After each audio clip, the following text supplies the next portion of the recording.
Election అప్డేట్స్ను అందరికంటే ముందుగానే తెలుసుకోవాలంటే ఈరోజే ఆర్టీవీ లైవ్ యాప్ని మీ మొబైల్లో డౌన్లోడ్ చేసుకోండి. నా పేరు బూడిద తిరుపతి. నేను పెద్దపల్లి పార్లమెంట్ సెగ్మెంట్లో స్వతంత్ర ఎంపీ అభ్యర్థిగా పోటీలో ఉన్నాను. ముఖ్యంగా ప్రజలారా, ఊటల దేవుళ్ళందరికీ నేను ఒకటే విజ్ఞప్తి చేస్తూ ఉన్నాను. మీకు అందరికీ దండం పెట్టి మరి చెప్తా ఉన్నాను. మీకు అందరికీ చూశారు కదా, ఈరోజు భారత రాజ్యాంగం, అదేవిధంగా 500 రూపాయల నోటు. ఈరోజు ప్రజాస్వామ్యంలో నా పేరు బూడిద తిరుపతి. నేను పెద్దపల్లి పార్లమెంట్ సెగ్మెంట్లో స్వతంత్ర ఎంపీ అభ్యర్థిగా పోటీలో ఉన్నాను. ముఖ్యంగా ఓటర్ దేవుళ్ళందరికీ నేను దండం పెట్టి మరి చెప్తా ఉన్నాను. ఈరోజు ప్రజాస్వామ్యంలో మనం అందరం స్వేచ్ఛాయుతంగా ఉన్నాము అని అంటే మన బాబాసాహెబ్ రాసినటువంటి రాజ్యాంగం భగవద్గీత వల్లనే మనం అందరం ఈరోజు స్వేచ్ఛగా మనం అందరం భారతదేశంలో బతుకుతూ ఉన్నాం. ఈ యొక్క ప్రజాస్వామ్యాన్ని అపహాస్యం చేసే విధంగా ఉన్నటువంటి రాజకీయ పార్టీలు, టీఆర్ఎస్, కాంగ్రెస్ మరియు బీజేపీ సంబంధించినటువంటి రాజకీయ పార్టీలు భారత రాజ్యాంగాన్ని మారుస్తాం, రిజర్వేషన్లు ఎత్తేస్తామన్నటువంటి ఒక కుట్రపూరితమైనటువంటి ఆలోచనతో ఉన్నాయి. మీరందరూ ఇది గ్రహించుకోవాలి. ఇప్పుడు రానున్నటువంటి పార్లమెంట్ ఎన్నికల్లో వీళ్ళందరూ డబ్బు సంచులతోటి, నోట్ల కట్టతోటి మీ అందరికీ వస్తారు, మీ అందరి దగ్గరికి వస్తారు. మీరందరూ తస్మాత్ జాగ్రత్త.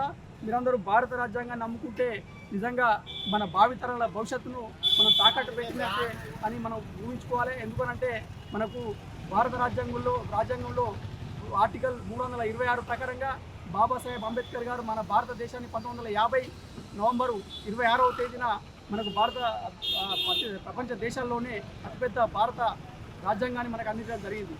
ఇలా భారత రాజ్యాంగం స్ఫూర్తిని తుంగలోకి రాజకీయ పార్టీ నాయకులు వాళ్ళ రాజ్యాధికారం కోసం పదవులు కావాలన్నటువంటి కాంక్షతోటి, డబ్బు సంచులతోటి ఈ యొక్క ఓటర్లను కొనుగోలు చేస్తూ ఉన్నారు.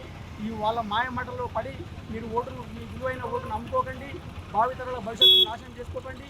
ఇప్పటికే మన భారతదేశం 85 లక్షల కోట్లు అప్పయింది. మన తెలంగాణ రాష్ట్రం ఇప్పటికీ 6 లక్షల కోట్ల రూపాయలు అప్పులో పడ్డాం. ప్రతి ఒక్క పుట్టిన బిడ్డ కాడి నుంచి 2 లక్షల రూపాయల అప్పు పడింది అని అంటే కేవలం ఈ యొక్క రాజకీయ పార్టీ నాయకులే. వాళ్ళు మన రాజ్యాంగం ద్వారా ఇచ్చినటువంటి ఓటు ద్వారా వాళ్ళు రాజ్యాధికారం చేపట్టి 100,000 కోట్లు, 1,00,000 కోట్లు సంపాదించుకొని ఆ సంపాదించుకున్నటువంటి డబ్బుల ద్వారా మన నిరుపేదైనటువంటి బీసీ, ఎస్సీ, ఎస్టీ, మైనారిటీ బిడ్డలందరినీ ఓట్ల డబ్బులతోటి కొనుగోలు చేసి ఓట్లు సంపాదించుకొని రాజ్యాధికారం చెలాయిస్తూ, అదేవిధంగా రాజ్యాధికారం చెలాయించడం కాకుండా కుటుంబ పాలన కూడా కొనసాగుతుంది ఈ యొక్క భారతదేశంలో. నేను ఎలక్షన్ కమిషన్ ఆఫ్ ఇండియాకు నేను ఒకటి అప్పీల్ చేస్తూ ఉన్నాను. ఈ సందర్భంలో ఎలక్షన్ కమిషన్ ఆఫ్ ఇండియా మీరు పటిష్టంగా ఈ యొక్క పారదర్శకంగా ఈ ఎన్నికలు నిర్వహించాలి. ఈ యొక్క ప్రజాస్వామ్యంలో నిజంగా ఒక ఓటర్ అనేటువంటి ఒక ఓటరు స్వేచ్ఛాయుత వాతావరణంలో పోయి ఓటేయాలి తప్పితే, నచ్చినటువంటి నాయకుడికి ఓటేయాలి తప్పితే ఈ యొక్క డబ్బు సంచులతోటి వచ్చేటువంటి నాయకులకు మీరు ఓట్లేసి మన భావితరాల భవిష్యత్తు తాకట్టు పెట్టద్దు అని చెప్పేసి ప్రతి ఒక్కరికి పేరు పేరున నేను వేడుకుంటా ఉన్నాను. అంతగానం దేవుడిని ఏం కోరుకుంటాను అన్న? మాకు అన్ని ఇచ్చిన మోడీ సల్లగుండాలని కోరుకుంటున్నా. నేను ఈ రోజుకి ఇంత ప్రశాంతంగా ఉండి వ్యాపారం చేస్తున్నా అంటే కారణం మోడీ గారు గ్యారంటీగా ఉండి నాకు రుణం ఇప్పించడం వల్లే కదా. ఊర్లో ఉన్న మా అమ్మానాయలకి అప్పులు తెచ్చి పంటలేసుకునే అవసరం లేదు. కండ్లు మంటలు మండుతున్నా పోయిలా గొట్టం పెట్టి ఊదే బాధ లేదు. కడుపులో ఉన్న ఇబ్బంది పొద్దుందాకా ఆపుకొని చీకటి పడ్డాక ఊరవతలకు పోయే దౌర్భాగ్యం లేదు. మోదీ తీసుకొస్తున్న స్కీముల వల్ల అందరికీ అన్ని పనులు అయితానాయి.